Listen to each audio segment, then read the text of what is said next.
Hey everybody, what's going on? It's Brandon Clark again, and today I want to talk to you about the Amazon order review button.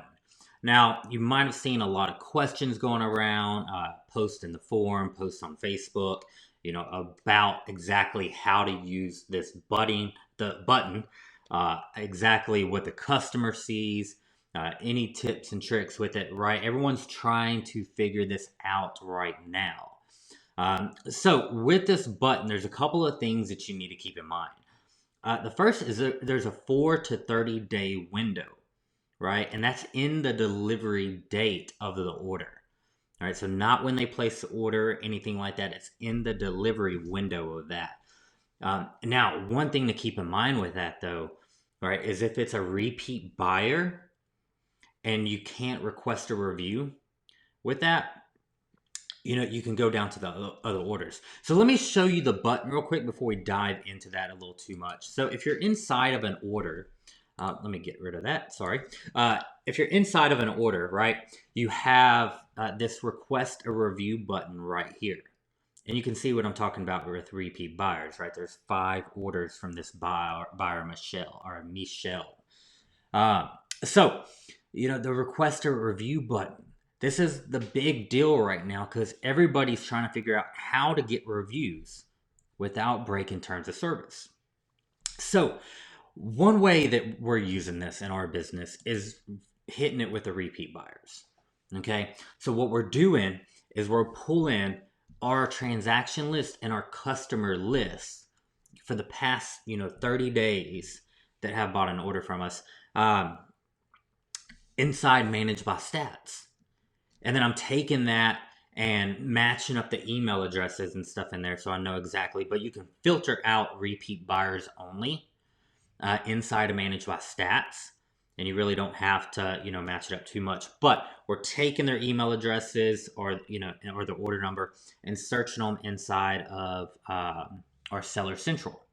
Now, when we get that email address, it pops up a list of orders. You go into the order, and then you can hit this request a review button.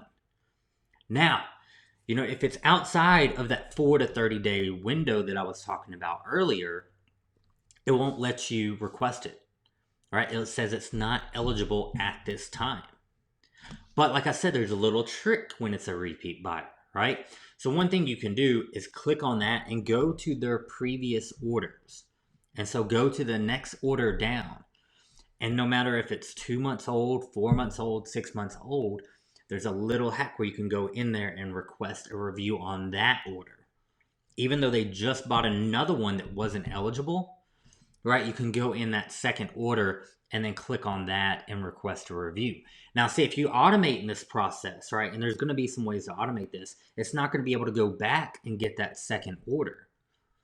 And so right now, I think it's critical, you take advantage of that so you don't get in your 30-day window and just keep staying in that, right? We have all these old orders we can still go get reviews on. So like I said, in our business, we're really hitting the repeat buyers first. Like you saw with Michelle, right? 5 orders. So that's allowing us to go back, to all these old people that just love our product and request reviews.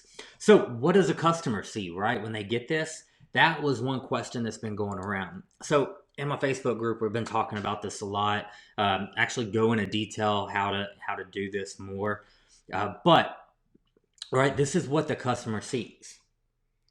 All right, so it just says your opinion matters. Seller Quincy May, requests you to share your experience for your recent order with other Amazon shoppers. Please take a moment to review your recent Amazon purchase. You can see this is for a little baby onesie, and you can rate this item. And you can see at the bottom they have another rate this item. Very simple email, right? But it's a good thing for the customer. Now, how many reviews are you going to get from this? That is the question. Not many, right? So it's still early on, right? Have a couple of different tests running right now. I've done it on a couple of products. I have other people that have done it on a couple of products. All in all, hundreds of requests have been sent and not many reviews have been coming in yet for that. But that does not mean this is not something that you still, don't want to do.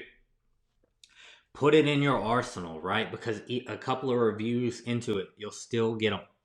It still counts, right? It's something you can hand off to a VA. You can do once a week. It does not have to be anything, that's very time consuming. But, keep doing it, keep doing it, keep doing it. Go after those repeat buyers, because the repeat buyers are the people that love your product. Those are going to be the ones that more likely are going to leave a review for you. And it's going to be more likely a positive review since they're buying your stuff again. No one's going to come buy your product again if they don't like it, which will turn into a negative review or a negative experience. So, again, hit the repeat buyers first. Unless it's a brand new product, you're coming out the gate with a launch, right? In that case, I would go through every order that was coming through and hit the request for review, right? Be sending people through Facebook, AdWords, however I'm sending people through to get sales rolling, and then hitting that review button just to get whatever I can. Now, you want to be careful also, on those. I'm in supplements, so with supplements, you want to give it, at least 2 weeks for them to actually know, unless it's something they can take, like a sleep aid or something, and they're knocked out the very first night they take it. But you want them to be able to, actually have an experience in a review, since, that's what you're trying to get out of this.